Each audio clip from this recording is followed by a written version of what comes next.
ข้าเป็นครูสอนในไผ่ยาสัตว์ในเป็นกติกามันค่ะ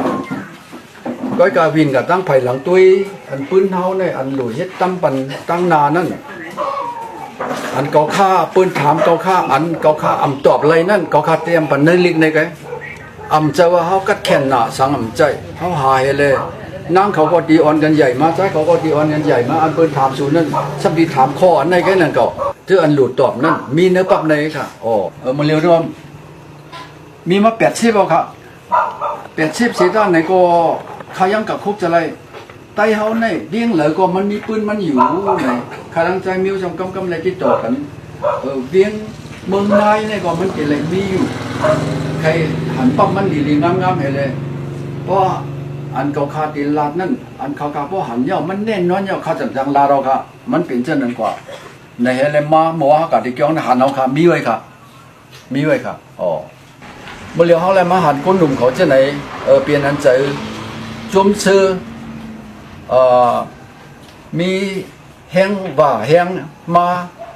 เสียต่างที่อันเขากว่านั้นค่ะมันจะว่าฮิเนไผ่ค่ะมันจะว่าฮิเนไผ่ค่ะเมื่อเร็วนี่อายุเขาข้ามีมา80นี่เขาข้าเผาแต่กระสุนเห็นกระเป๋า64เข้ามาเหตุการณ์ในก่อลิกไลน์ในเขาข้าอ่อนกันรัดความใจค่ะสอนลิกใจค่ะก้อยกามาเร็วใน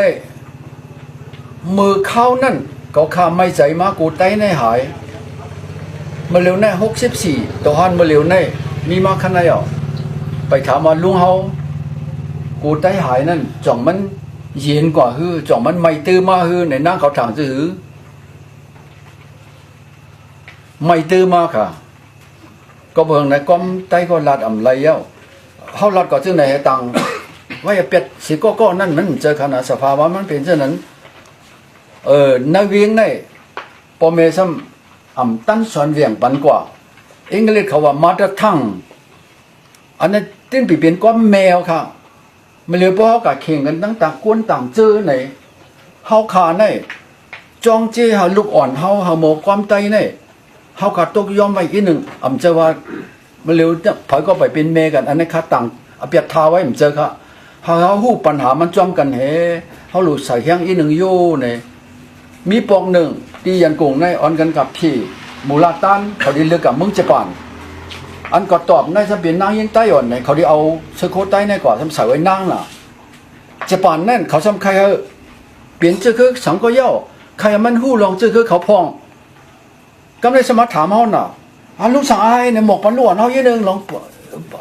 อย่างนั้นฟิงเงใต้เขาเนี่ยวันหนึ่งในสัมทีให้ดูบอกกันได้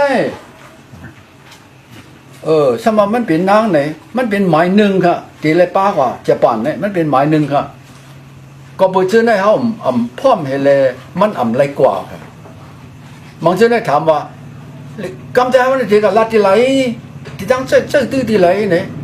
มันเป็นลักษณะเขารู้เขาเกิดเปลี่ยนอันไหนมาเยอะหมักกาในหมักโลมันที่ไรมี4 ลูกเขามี3 ลูกนั่นเปลี่ยนเขารู้เขาเปลี่ยนใต้เขารู้จังว่าเขาเปลี่ยนใต้ไม่ก็จะใต้เอาไหนจังว่าค่ะมันจะเรียกว่าไตค่ะอันลองอันขึ้นอย่างมาสูงมันก็มีอยู่อันเมื่อเขาส่วนกันในแค่ปันแห้งมันยอมสังกว่าเนี่ยเขายอมการปราหิตาเนี่ยอาจารย์ว่ามันเป็นกู้สุอาโยอยู่เนี่ยเขาลืมไว้อีกหนึ่งค่ะ